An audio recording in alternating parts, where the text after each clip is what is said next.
c'est l'histoire d'un but. Un but qui va changer à jamais la vie des hommes qui composent le Paris Saint-Germain de cette saison 1995-96. Ce club ne sera plus jamais comme avant. On a pris cette Coupe d'Europe à fond dès le début et on s'est dit on va aller au bout. On a atteint le Graal, nous, c'est ce qu'on recherche, c'est gagner une Coupe d'Europe, alors c'est la Coupe des Coupes. C'est ce qui manquait à ce club-là, à ce moment-là. Parce qu'on en a, c'est le terme, on en a chié, quoi. Mais bon, c'était notre année, moi je le sentais.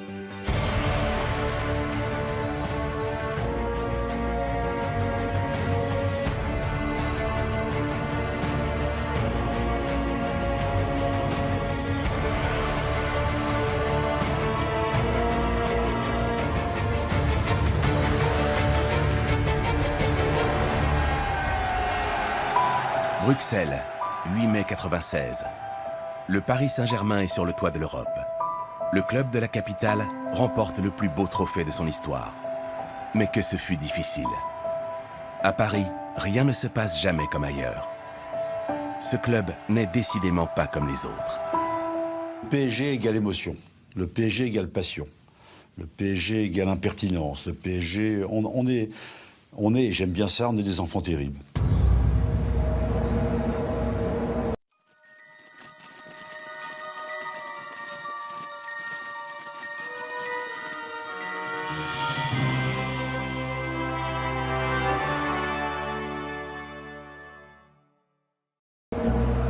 Pour arriver au sommet, le club de la capitale est passé par toutes les émotions. En ce début de saison 95-96, le PSG mise sur un groupe expérimenté, mené par un jeune entraîneur qui a le club dans la peau. Cet homme, c'est Luis Fernandez. Il a tout connu avec le Paris Saint-Germain. D'abord comme joueur, puis comme entraîneur. Le PSG, c'est un club que j'ai dans le cœur. C'est un club dans lequel j'ai grandi. C'est un club dans lequel j'ai fait ma formation. Je suis devenu capitaine, on a été premier titre. C'est pour ça que tu ne peux pas le trahir, ce club.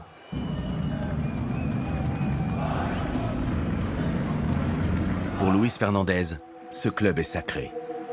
S'il a autant l'amour du PSG, c'est d'abord pour son enceinte, le Parc des Princes. Quand tu rentres dans ce stade, tu es obligé de ressentir quelque chose, tu es obligé de ressentir la ferveur. Quand vous êtes joueur de foot et vous jouez dans ce stade-là avec le bruit que ça faisait à l'époque, c'est quelque chose qui, voilà.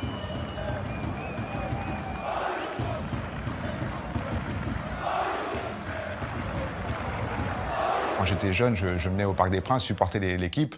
Et là, d'avoir la chance de rentrer sur la pelouse et de jouer devant 50 000 personnes.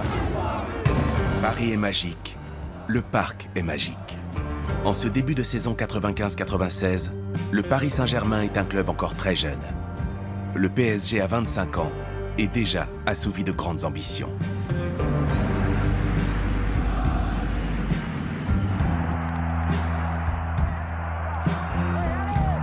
Dès l'origine, alors qu'il n'a encore que quelques joueurs professionnels, le club de la capitale a plein d'ambitions et un entraîneur hors du commun, le meilleur Français en Coupe du Monde, Just Fontaine. Nous sommes le 4 juin 1974.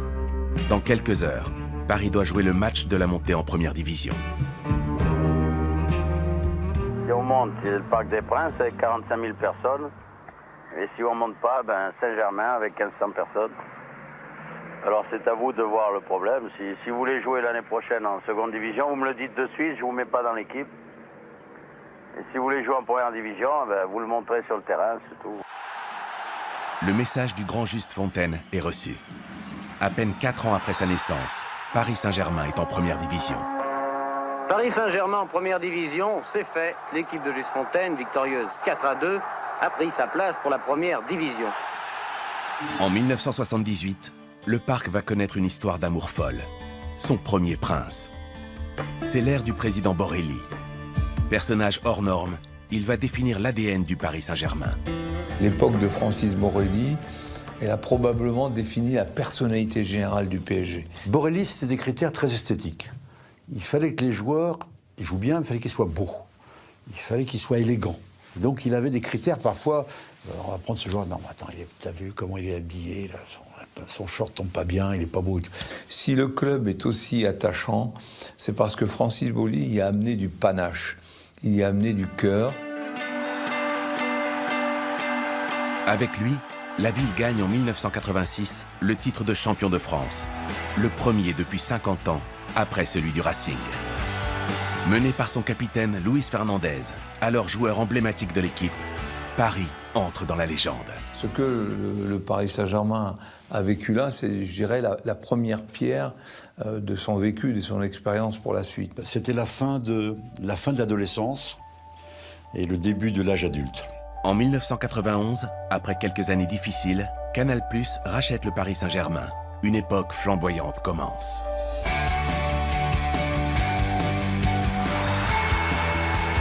La chaîne cryptée décide de confier la présidence du club à un homme de télévision expérimenté, Michel Denisot.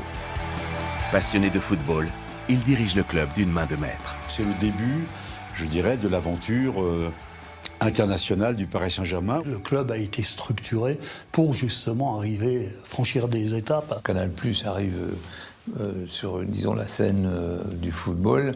Il est normal qu'ils aient à la fois des ambitions et des objectifs, dans la mesure où ils donnent les moyens pour ça. Cette saison 95-96, le PSG, avec ses 5 nouvelles recrues, doit tout remporter. Il y a d'abord le défenseur central, Bruno Ngotti. Acheté à prix d'or à l'Olympique lyonnais, le jeune espoir du championnat de France possède une frappe lourde et surpuissante. Il est l'un des plus gros transferts de l'intersaison. Le PSG allait aux années 90, c'était vraiment le summum du football français. Quand j'ai eu la possibilité de signer au PSG, j'ai sauté sur l'occasion. Donc le PSG, ça pouvait pas se refuser. Il y a aussi l'avant-centre, Patrice Loco. Le meilleur buteur du championnat précédent rejoint le club de la capitale à l'été 95. Il y avait Paris Saint-Germain, il y avait Marseille qui était intéressé pour ma venue. Pour moi, je voulais jouer au Paris Saint-Germain parce que c'était un rêve d'enfant, mais aussi parce que Paris, à ce moment-là, était l'équipe phare du championnat et que l'équipe jouait la Coupe d'Europe chaque année. Le PSG enregistre aussi le retour du milieu défensif Laurent Fournier. Fort en gueule, il n'hésite pas à aller au contact pendant les matchs. Laurent Fournier s'est exilé à Bordeaux le temps d'une année. Son retour annonce la formation d'un bloc compact, armé pour affronter les grandes équipes du continent. Quand moi je reviens de Bordeaux, on me dit il ne faut pas faire comme l'année dernière, il faut gagner quelque chose, et quelque chose d'important. Donc ce qui était important, c'était la Coupe des Coupes. Mais la recrue star de l'été s'appelle Youri Djorkaeff. Son père Jean, dit Tchouki Djorkaeff, a été un grand joueur et le capitaine du Paris Saint-Germain dans les années 70. Chez les Djorkaeff, on a le PSG dans le sang. Meilleur buteur du championnat de France, très sûr de lui, il a toujours su qu'il porterait un jour les couleurs du club de la capitale. Le jeune Youri foule la pelouse du Parc des Princes dès son plus jeune âge. Avec mon frère, on a été les premiers à fouler le Parc des Princes. Lors de sa construction, il n'était pas encore ouvert au public. Mon père avait été convié à une visite en étant membre de l'équipe de France, membre du Paris Saint-Germain. On a chopé un ballon et on est parti sur la pelouse. Et il y a un journaliste qui a immortalisé cette photo-là et qui a sorti la photo les princes du parc. Plus tard, le prince du parc deviendra le Snake. Djorkaeff driblait ses adversaires comme un serpent se faufile entre les pierres. Jeune loup du championnat, Youri Djorkaeff est un compétiteur hors norme. Il a faim de titre. Je me souviendrai toujours de cette discussion que j'ai eue avec le président Michel Denisot et avec Luis Fernandez avant. J'ai envie de leur demander clairement quels étaient les objectifs du club. Donc ils m'ont dit champion, la coupe et aller le plus loin possible en Coupe d'Europe. Et donc moi je lui ai dit non, c'est pas aller le plus loin possible en Coupe d'Europe, c'est gagner la Coupe d'Europe. Et je crois que voilà, l'équipe doit être montée et doit être faite pour cette coupe-là. Cette saison, le Paris Saint-Germain dispute la Coupe d'Europe des vainqueurs de coupe. À l'époque, elle rassemble les vainqueurs des coupes nationales. Ces 3 dernières années, le PSG s'est arrêté aux portes de la finale. Dans les années 90, il est encore très rare qu'un club français atteigne les demi-finales. Le club de la capitale a été à chaque fois éliminé par des ténors du continent. D'abord, par la Juventus de Turin en Coupe de l'UEFA. Le PSG est privé d'Europe après sa défaite hier soir contre la Juventus de Turin au Parc des Princes. Et en 94, le PSG est éliminé par les Anglais d'Arsenal en Coupe des Coupes. En 95, il tombe en Ligue des Champions contre le grand Milan AC. Le rêve européen est fini pour le Paris Saint-Germain. Les Milanais étaient bien trop forts hier soir. Mais après ses 3 éliminations d'affilée en demi-finale de Coupe d'Europe, le club de la capitale veut cette fois aller au bout. On a pris cette Coupe d'Europe à fond dès le début et on s'est dit on va aller au bout. On avait envie de gagner tous les ans quelque chose, d'autant plus qu'on venait de s'arrêter 3 fois de suite en demi-finale. Donc on se disait cette année c'est la bonne. Parce que la Coupe d'Europe, quelque part, elle fait rêver. Le championnat, je ne dis pas qu'il ne fait pas rêver, je n'irai pas jusque-là, mais c'est pas pareil. On a construit une équipe pour gagner cette coupe-là et ça a été clair entre nous dès le départ. On a dit, on va gagner la coupe. Avec la Coupe d'Europe en ligne de mire, la saison du PSG débute en trombe. Mais c'est d'abord en championnat de France que Paris brille. Le club de la capitale écrase tout sur son passage. L'équipe est sur un nuage. Elle pratique un football exceptionnel. La mayonnaise a pris entre les anciens et les nouveaux. Le match vient à peine de commencer lorsque Patrice Loco hérite d'un centre de Vincent Guérin. Huard s'incline une première fois. Et enfin, l'inévitable rail qui donne à la victoire du PSG des allures de balade automnale. Il y avait une espèce d'impression qu'on ne pouvait pas perdre. On allait à l'extérieur, les équipes avaient peur de rencontrer le PSG du début de saison. Cette équipe, dans cette première partie de championnat, a été excellente, emmenée par Luis Fernandez, qui était l'homme de la situation à ce moment-là. Une première partie, on va dire, très très bonne sur l'ensemble du jeu. En championnat, le 9 décembre 95, avant la trêve hivernale, Paris affronte le FC Nantes, tenant du titre, pour un match au sommet. Les Nantais qui ne se doutent pas encore qu'un ouragan va leur passer dessus. Ce soir-là, Paris réalise un match d'anthologie.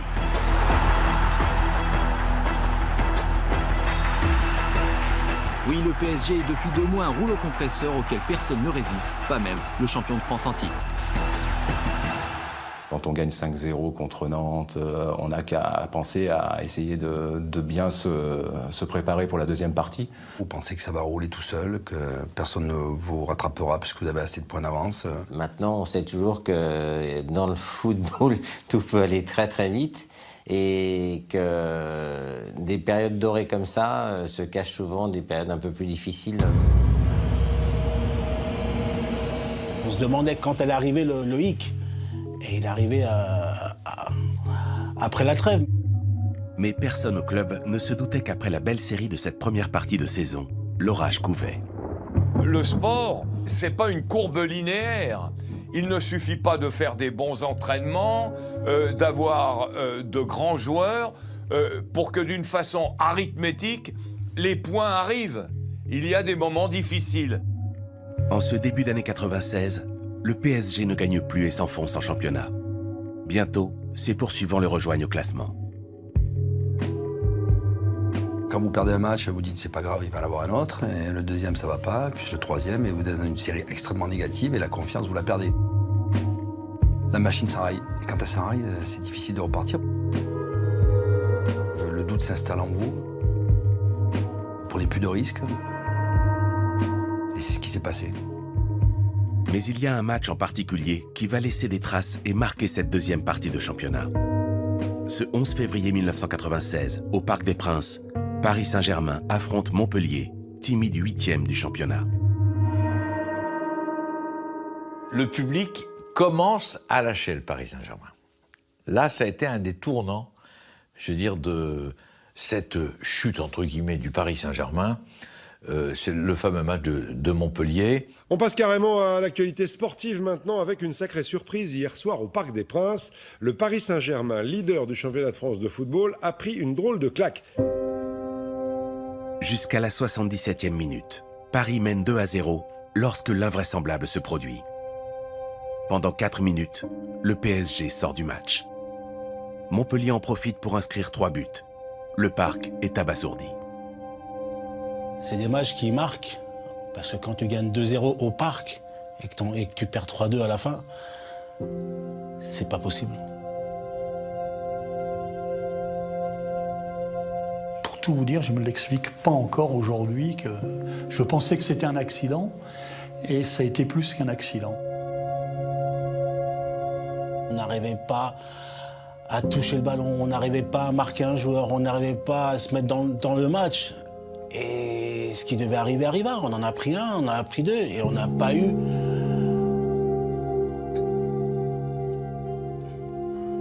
On n'a pas eu l'orgueil pour se dire « Allez, on va chercher cette victoire ». Paris chute et ne se relève pas. L'objectif de la Coupe d'Europe semble désormais inatteignable. Dans le vestiaire, la belle unité du début de saison est terminée. On ne se parle plus.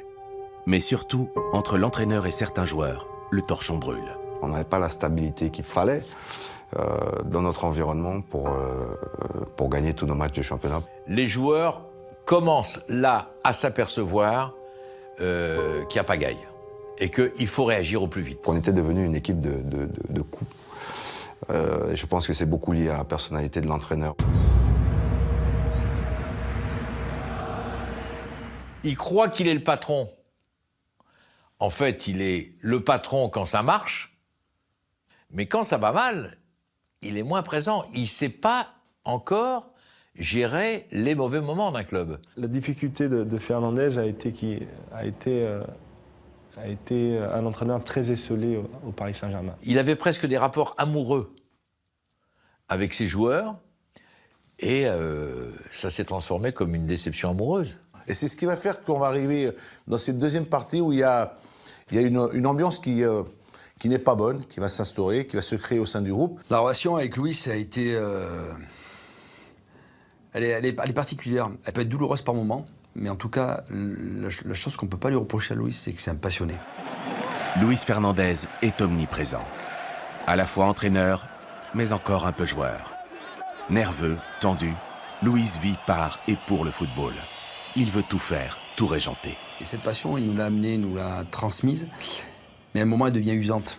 Usante, tout le temps, à faire les jeux, l'entraînement, à faire des petits ponts, à chambrer, parce que c'est dans sa personnalité. C'est sa façon de faire, et puis nous, même aux entraînements, il veut toujours participer aux jeux, il était toujours avec tous, les entraînements ne s'arrêtaient pas quand il était dans une équipe et son équipe, elle ne gagnait pas, donc ça ne s'arrêtait pas. J'ai toujours été un compétiteur, je voulais toujours gagner tout. Même aux entraînements, quand je jouais avec eux, je voulais gagner des petits jeux, je veux toujours gagner, parce que pour gagner, il te faut avoir cette attitude, il faut avoir ce comportement, il faut être compétiteur. Si tu es compétiteur à l'entraînement, tu es compétiteur en match.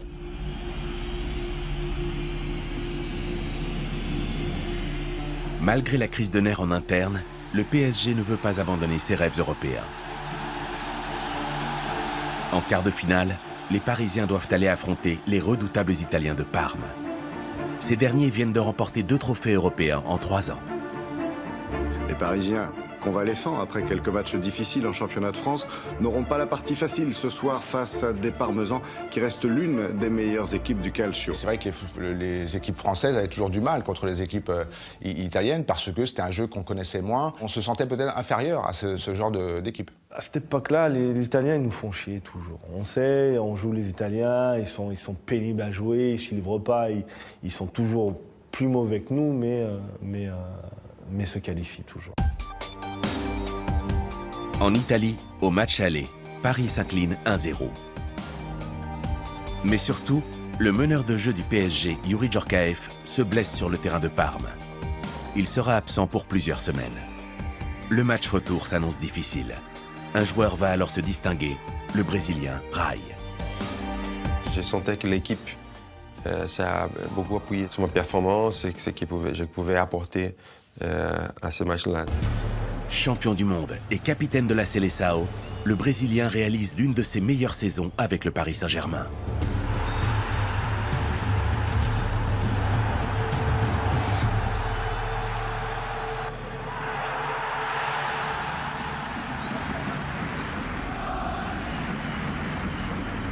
Ce match retour commence de manière idéale pour les Parisiens en bleu. 5e minute, Nouma s'infiltre dans la surface italienne, Cannavaro vient l'accrocher. L'arbitre suédois siffle penalty, Rai se charge de la sanction. Le tir millimétré du Brésilien remet les deux équipes à égalité sur l'ensemble des 2 rencontres. Alors pour ce match retour, il fallait tout faire justement pour éviter notamment que Parme ne marque au Parc des Princes. Au retour, je prends un but con.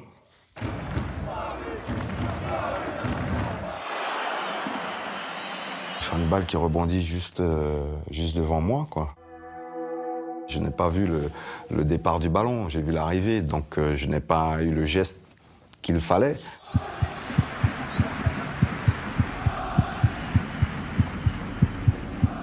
Tout d'un coup, c'est vrai que pour nous, sur le terrain, tout s'écroule. Nouveau rebondissement 10 minutes plus tard, avec l'aide d'un défenseur, Raï trouve Loco qui relance le Paris Saint-Germain.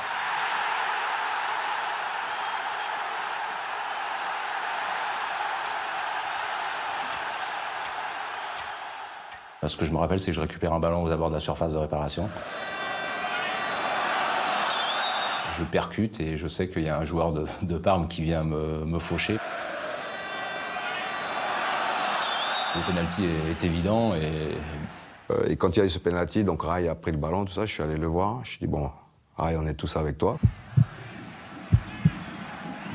C'est toujours difficile de tirer 2 penaltys dans le même match. 2 pénalités dans le même match, c'est très très compliqué. Le gardien savait que c'était le deuxième, qu'il bougeait pas mal pour m'essayer de me déconcentrer. Donc j'ai essayé d'oublier que j'avais tiré un penalty. J'ai essayé de faire en sorte que ces moments soient un moment à part.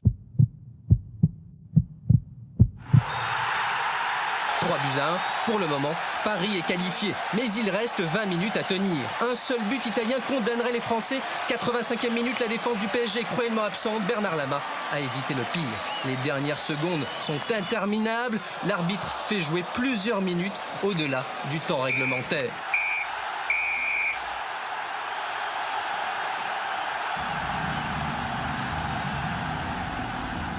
Raï a été grandiose. Pas que Raï, mais lui en particulier, toute l'équipe a été très forte. Tactiquement, on a été meilleur que les Italiens, ce qui est très rare. Après ce match-là, on s'est dit que l'objectif était à 2 marches, quoi. Après avoir éliminé Parme, le PSG affronte en demi-finale les Espagnols du Deportivo La Corogne ce 4 avril 1996. Emmené par le Brésilien Bebeto, champion du monde et buteur prolifique, l'équipe de la Galice est en pleine ascension. La Corogne, c'était un gros match. En face, il y avait Bebeto. Il y avait de très très bons joueurs. La Corogne était en train de grimper. C'était une bonne équipe, la Corogne. C'est un peu le Barça ou le Real de cette époque qui dominait le championnat, qui était une des meilleures équipes du championnat espagnol. Pour espérer battre la Corogne, le Paris Saint-Germain compte sur son attaquant star, Youri Djorkaeff. Toujours blessé,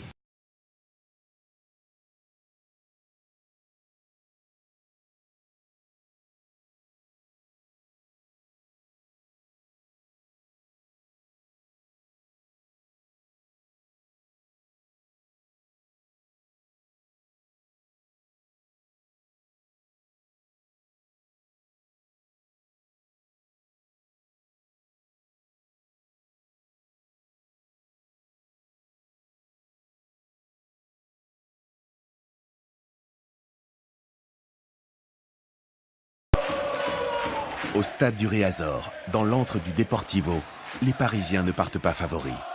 Les supporters espagnols se voient déjà en finale. Paris subit et manque d'encaisser un but.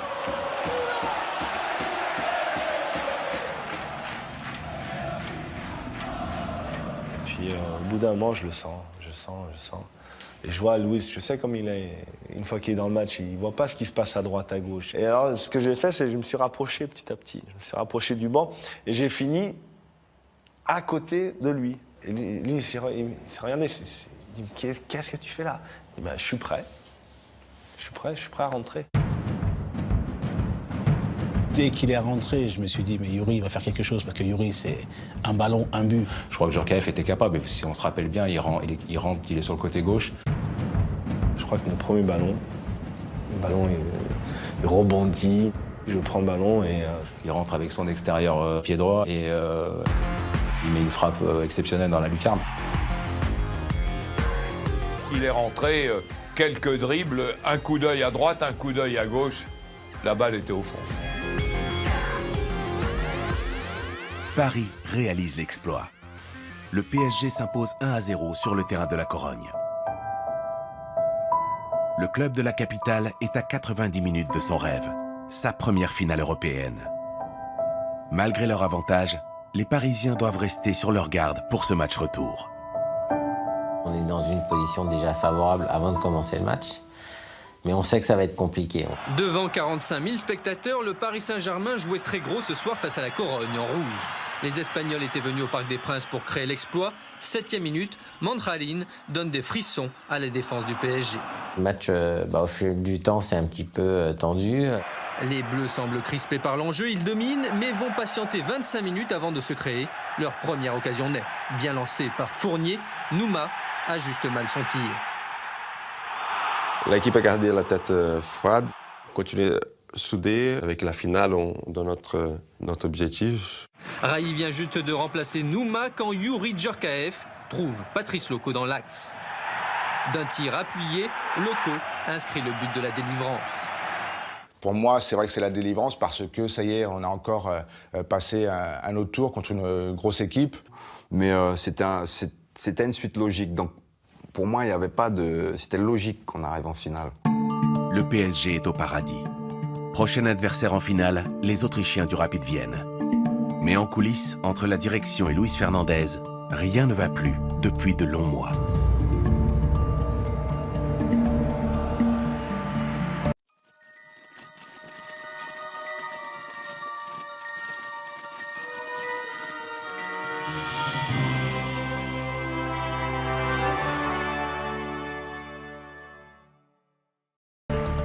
La crise hivernale a laissé des traces. Le club met la pression sur l'entraîneur. Ce dernier est la victime désignée et finit par rompre au plus mauvais moment. Quand on te dit qu'il te faut absolument gagner un titre pour que tu puisses rester, c'est une sorte, on est en train de te mettre une certaine pression. C'est quelque chose que je n'ai jamais accepté. Luis démissionne. Le moral de l'équipe est au plus bas. Le président du club, Michel Denisot, s'explique. Il m'en a expliqué les raisons entre quatre yeux. Moi, je ne m'exprimerai pas là-dessus. S'il le souhaite, il pourra vous redire ce qu'il m'a dit. C'était en tout cas un moment très, très fort dans notre collaboration qui n'a, ça peut vous paraître paradoxal, mais peut-être jamais été aussi bonne. C'est une décision à la fois qui est un peu, comment dire, difficile, mais que je l'ai prise avec beaucoup de conscience et qu'à partir de là, maintenant, moi, je n'ai qu'une priorité en tête, c'est de préparer l'équipe pour les 2 matchs de championnat qui nous restent et la finale de la Coupe d'Europe. Dans ma tête, je suis à fond dans ce club. Dans ma tête, je suis comment dire, motivé, plus que motivé. Et quand tu prends une décision de partir, tu essaies de partir par la grande porte. C'est-à-dire que moi, j'avais déjà, après la demi-finale de la Coupe des Coupes contre le Deportivo, j'avais pris ma décision. C'était celle de partir.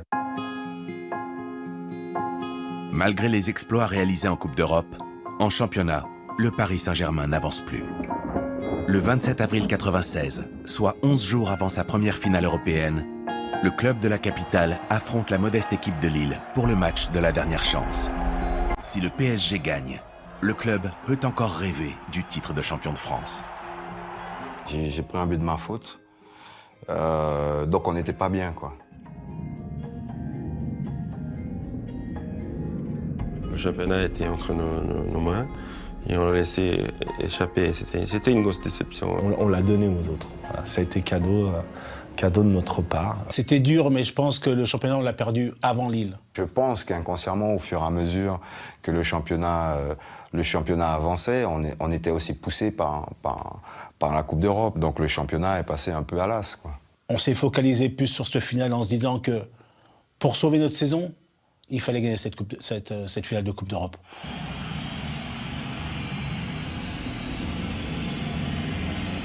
Quelque chose n'allait pas, mais on le sentait. Si on continuait comme ça, on allait se planter. Mais c'est dans ces conditions-là qu'on prépare une finale de Coupe d'Europe, quoi. En venant de perdre un championnat, en n'ayant pas le dialogue avec l'entraîneur. C'est un peu tendu, voilà, la vérité, c'est un peu tendu. Pour préparer la finale, Michel Denisot décide d'une mise au vert à Hendaye, une station balnéaire du Pays Basque. Et avec la complicité de certains joueurs, le malicieux président du PSG a concocté une petite surprise pour son équipe. Michel Denisot m'appelle en me disant Yannick, j'ai un truc à te proposer. on va partir en stage à la finale, est-ce que ça te dirait de venir? Je dis ok, puis je raccroche. Et puis je me retourne, je dis mais merde, je viens d'arriver en vacances avec ma femme et mes gosses. Je vais les planter là, et je les ai plantés. Yannick Noah a une aura de vainqueur. Il gagne Roland-Garros en 83 et mène l'équipe de France de Coupe Davis à sa première victoire depuis près de 60 ans. En avril 96, les dirigeants du PSG confient à Yannick Noah la mission de préparateur mental de l'équipe. Un choix qui ne laisse personne de marbre. C'est vrai que nous, en voyant arriver Yannick, enfin moi j'étais très content. On a senti que, bien sûr, Louis s'était perturbé, oui. On vient un peu marcher sur ses plates-bandes. J'ai bien prévenu que s'il rentrait on va dire, dans le domaine de l'entraîneur, dans la préparation ou dans les causeries, là, à ce moment-là, je quittais le stage. Louis l'a très mal pris, mais il a été très intelligent. Il pense au club avant tout. Et il est assez malin pour se dire, finalement, je mets mon orgueil dans ma poche, et si, avec l'apport de Yannick, ça décontracte un petit peu tout le monde, et qu'on réussit à gagner la Coupe d'Europe, honnêtement, on oubliera que Yannick Noah était là, et on dira Luis Fernandez, le premier entraîneur français à avoir gagné une Coupe d'Europe. Quand je suis arrivé, je ne suis plus à l'hôtel, il devait être, je sais pas, 10 ou 11 heures du soir. Il y avait Bernard Lama, qui était un de mes amis de l'équipe, qui n'était pas au courant que j'arrivais. Mais qu'est-ce que tu fous là? Puis c'est là qu'il m'explique, quoi. Et qui me demande, mais il me dit, mais qu'est-ce qui se passe? Je lui dis, bon allez, viens, je t'explique. Le lendemain matin, Yannick Noah prend les choses en main. Il réunit tout le monde dans une pièce. Mais il a une première requête d'un genre un peu particulier. La première chose que j'ai demandé, c'est que tous les dirigeants et tout le staff sortent de la salle.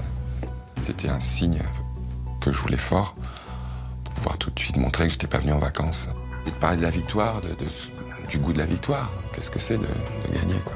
Il y a des gens qui font passer des messages bien mieux que d'autres. C'est quelqu'un qui dégage quelque chose de tellement positif, tellement...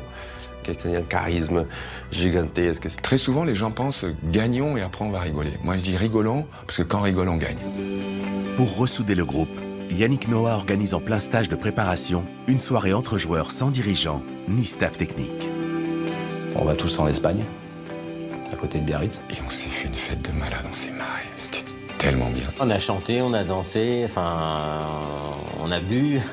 On a couru sur la place, on a couru sur la plage, on a couru. Ça a été un grand moment.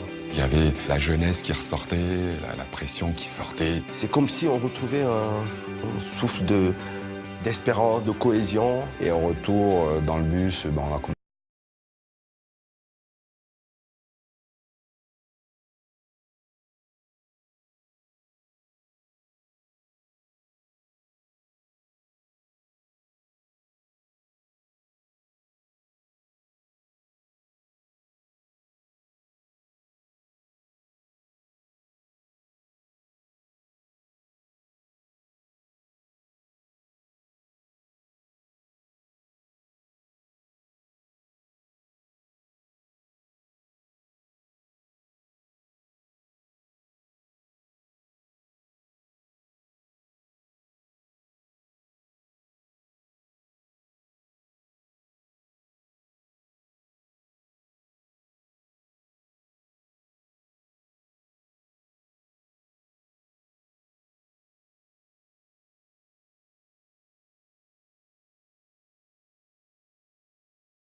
De déconner un peu ensemble, on s'est dit, allez, 3h30, ça le fait, quoi.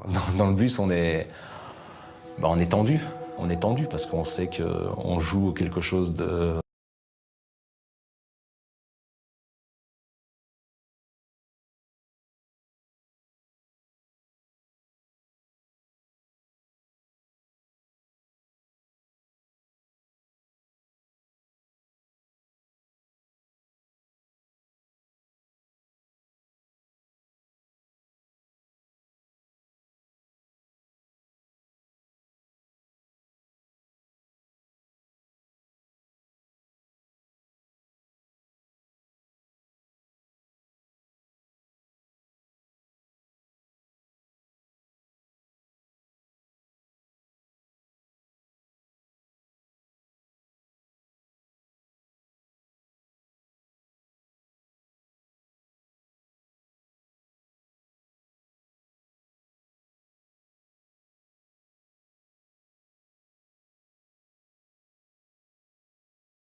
Il n'y a pas besoin de sortir des grands mots ou des grandes phrases. On parle de l'équipe adverse, les joueurs un par un, et puis il arrive sur un des joueurs majeurs, qui s'appelait Q Bauer. C'était le numéro 10 qui était excellent, qui avait un pied gauche redoutable. Et je me souviens toujours de Louis qui l'entoure, là, avec un marqueur. Il dit faites attention à lui parce que c'est le métropole de l'équipe. Sur le coup, on se regarde tous. Métropole, je voulais dire le métronome de l'équipe. Donc après, on se met à éclater de rire. Ouais, tout le monde a rigolé, même lui, et c'est ça qui est bon. Voilà.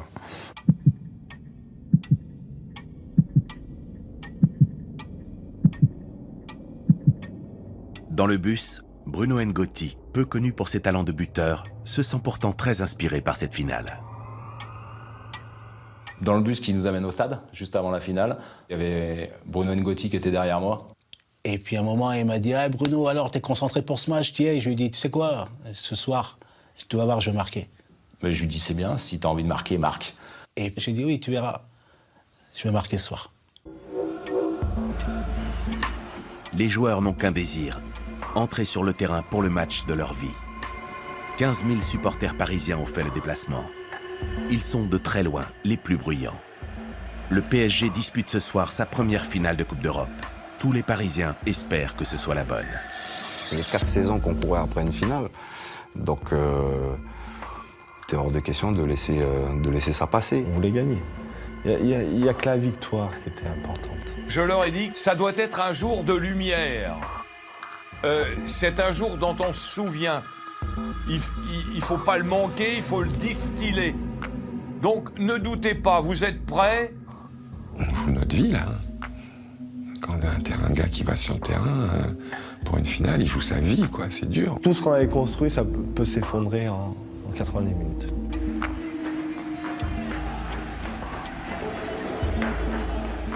Écouter le bruit des crampons sur le carrelage, oui, ça m'imprègne, ça me motive, exactement. Oui. Donc, oui, vous entendez du bruit, mais vous êtes dans le couloir, vous n'êtes pas encore sorti dans l'arène. À la seconde où les mecs rentrent sur le terrain, t'as la trouille. Hein. Et effectivement, avec l'entrée des joueurs sur la pelouse.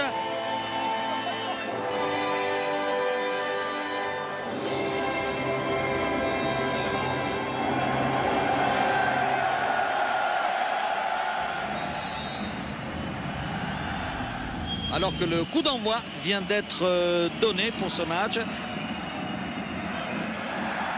J'ai senti qu'on arrivait à trouver des liens. Et j'ai trouvé que l'équipe était bien en place. On perd pas beaucoup de ballons, Il n'y a pas de fébrilité qu'il peut y avoir des fois dans les finales. Tout le monde est bien concentré. Là, les duels, c'est la guerre, c'est 2 contre 1. Il n'y a rien de tactique là. J'ai envie de le bouffer, c'est rien d'autre. Hein. Les premières minutes, je mets beaucoup de pression sur l'adversaire. Je me rappelle d'un tacle, je crois que c'est sur le côté droit avec un joueur du Rapid. Un peu ouvert à la lèvre, mais ça donne le tempo du match. Dans les premiers ballons que je prends, il y a eu un coup fort, comme rarement je les ai pris.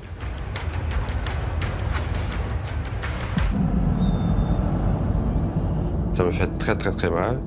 C'est le seul moment de ma carrière que j'ai eu l'impression que c'était quelque chose qui était déjà pensé avant. Ces mecs-là, il faut les casser.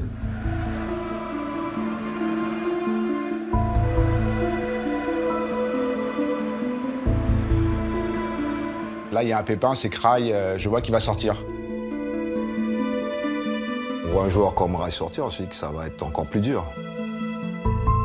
Raï, c'était le joueur, un de nos joueurs importants. Personnellement, je me suis dit c'est fini. Et puis je me reprends tout de suite et je me dis, c'est pas grave. Ça change rien. On est dans le match, on est bien. Donc on est encore plus concentré parce que il faut que chacun d'entre nous en donne un peu plus.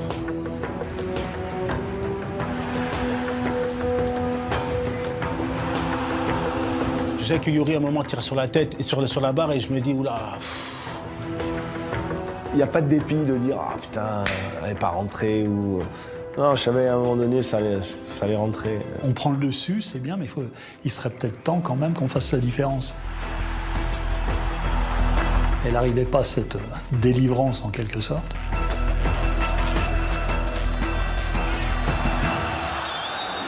Il y a une faute. Et ce sera un coup franc au bénéfice de l'équipe parisienne. Tous les coups de pied arrêtés sont les occasions de but dans des matchs importants. On est loin tout de même de la cage de Consel. Un coup franc un peu plus loin de 30 mètres, ouais, la première chose que je me dis, elle est pour moi. Mais le coup franc, l'a arrêté à 45 mètres, j'aurais dit, elle est pour moi aussi. Avec Bruno Ngoti aux côtés de Youri Djorkaeff. S'il y avait un joueur qui pouvait frapper ce coup franc, c'était pas Youri Djorkaeff, c'était Bruno Ngoti parce qu'il est très loin. Et c'est le seul joueur qui avait une frappe aussi lourde. Tout de suite, inconsciemment, j'y vais parce que je sais que c'est moi qui dois tirer. Ça paraît tout de même un peu loin pour Bruno Ngoti, dont on connaît la puissance de la frappe. Ngoti et Djorkaeff sont en train de discuter.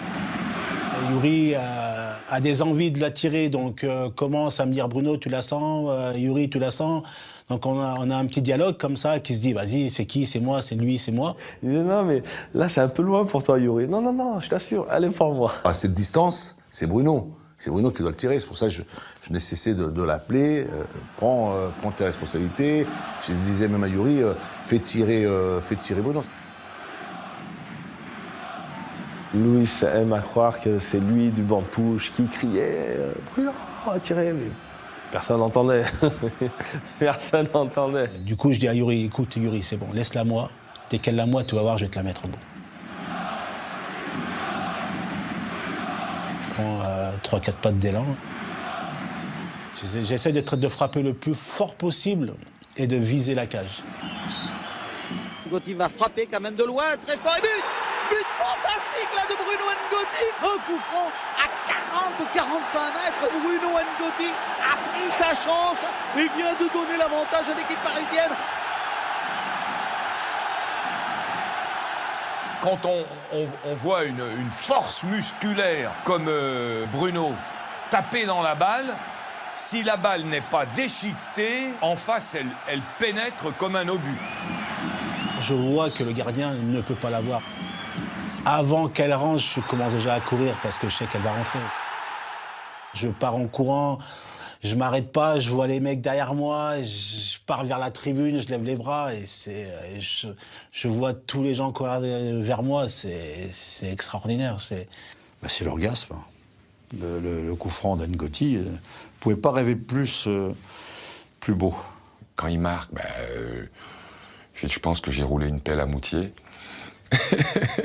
Là, ça a été un soulagement, une délivrance. C'est une libération, mais il y a 1 heure de jeu derrière encore, quoi. À la mi-temps, le PSG mène 1-0.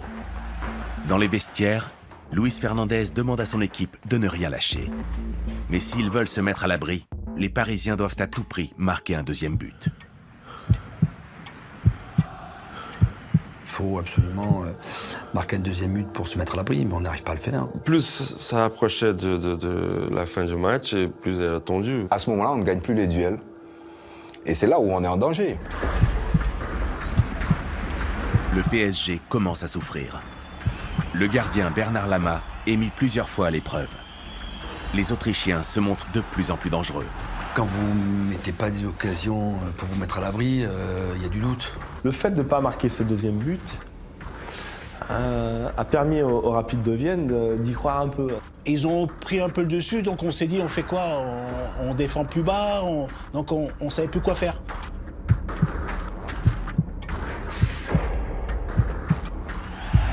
On a peur jusqu'à la dernière minute. On tremble pour Paris. Les 5 dernières minutes ont été, comment dirais-je, ont été très tendues. Plus les minutes s'égrènent et se rapprochent des 90, ben, vous reculez. Les Autrichiens ne sont pas morts et que Lama se précipite dans les pieds de Janker. La pression est exercée par l'adversaire et là vous enchaînez les coups de pied arrêtés, les frappes adverses. Attention, là un coup franc très dangereux. L'adversaire, lui, n'a vraiment plus rien à perdre, donc il va donner toute son énergie. Nous sommes dans les arrêts de jeu maintenant. Sur ces 5 dernières minutes-là, on aurait pu tout gâcher. Attention, ça sort et Lama réalise quasiment un exploit.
Et on est allé faire la fête à Canal, il y avait un orchestre, il y avait tout.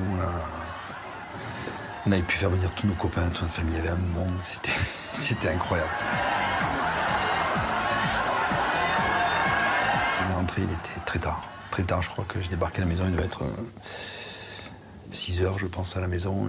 Et Laurent Fournier a eu une idée, je sais pas si elle est géniale, mais il a dit, puisqu'on va à l'Élysée, on va pas y aller comme ça, on va y aller avec Des cheveux teintés. Blazer et cheveux verts, autographes et sourires, ce sera comme ça toute la journée. Ils ont la tête dans les étoiles et ce sont les princes du jour.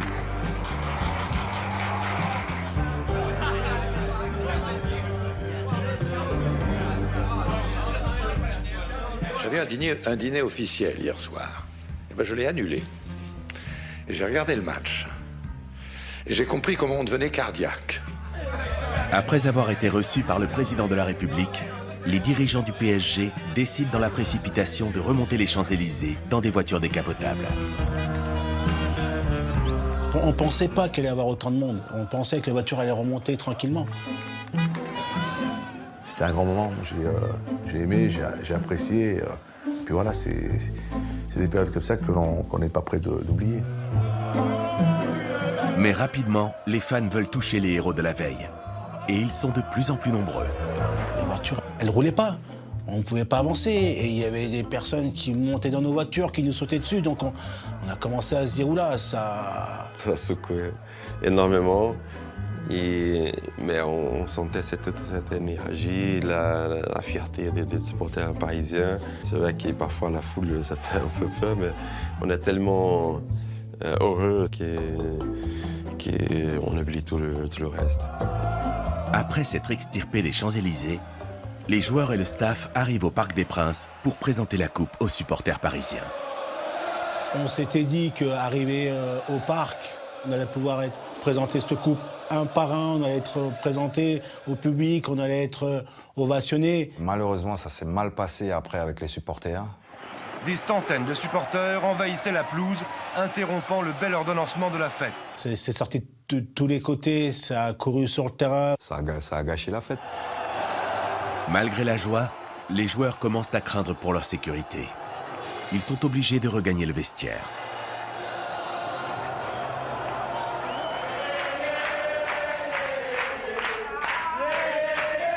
Yannick Noah a décidé de venir en famille avec son fils Joachim, le futur champion de basket américain. Et vraiment le souvenir marquant que j'ai de ce moment-là, c'est Joachim Noah, le fils de Yannick, qui était là donc, le lendemain avec nous, au vestiaire. Le gamin, il avait 2 boîtes de coca, il tapait dessus et il chantait. Et quand je le vois aujourd'hui jouer au basket, je trouve ça extraordinaire, quoi. Voilà, t'as un enfant qui rentre dans le vestiaire, et tous les gars qui le prennent et qui lui tapent dans la main et qui chantent avec lui, ça n'a pas de prix, ça n'a pas de prix.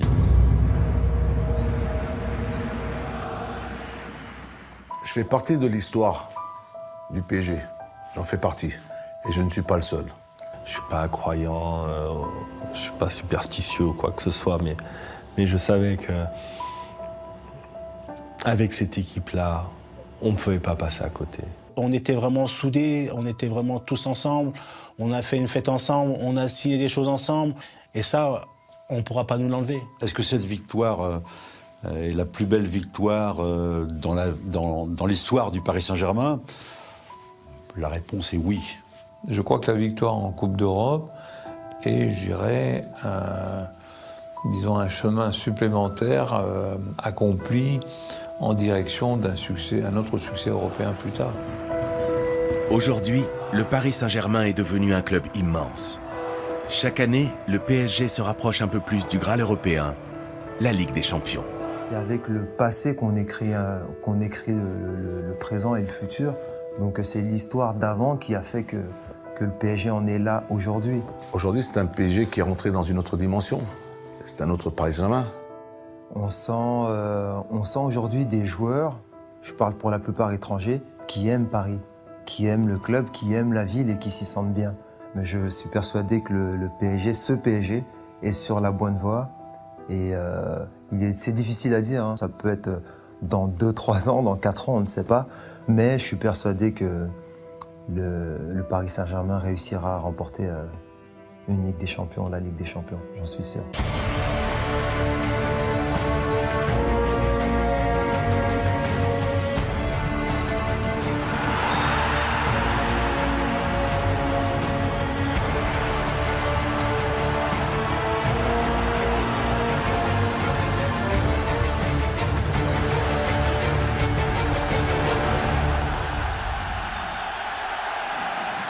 Calmo Bona Boya Taname Bomingo Dabana Jajabe Yeah yeah yeah Yeah yeah yeah Yeah, yeah, yeah, yeah, yeah.